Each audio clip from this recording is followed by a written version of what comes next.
কথা পাতিম। প্ৰথমতে ৰামধেনুৰ কথা কৈছোঁ। ৰামধেনুনো কি?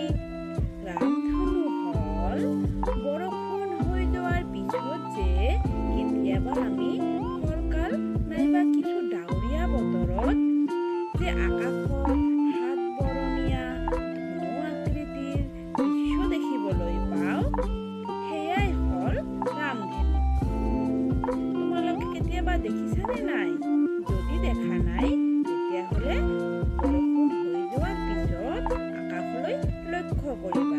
যদি চিত্ৰত দেখুওৱাৰ দৰে এই ধৰণৰ সাত ৰং আকৃতিৰ ধনু আকৃতিৰ দৃশ্য দেখিবলৈ পোৱা, তেতিয়াহ'লে ভাবি ল'বা তোমালোকে যে সেইটোৱে হ'ল ৰামধেনু। এই ৰামধেনুৰ ৰং 7টা। সেইবোৰ হ'ল ৰঙা, নীলা, ঘন নীলা, সুমথিৰা, বেগুনীয়া, হালধীয়া আৰু সেউজীয়া। এয়া চোৱা, তোমালোকে ৰামধেনুৰ ৰংবিলাক হ'ল কি কি?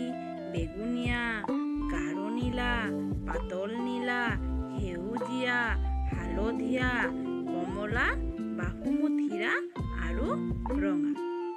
এতিয়া আমি আমাৰ কিতাপত যে ৰঙৰ লৈ এটা গান আছে, সেইটো আমি এতিয়া গাম।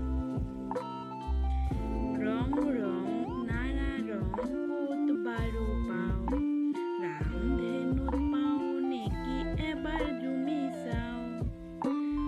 ৰঙা নীলা, ঘন নীলা আৰু সুমথিৰা, বেগুনীয়া, হালধীয়া আৰু সেউজীয়া, এইবোৰ ৰং আমি ৰামধেনুত পাওঁ, আমাকো দিব নেকি এবাৰ সুধি চাওঁ।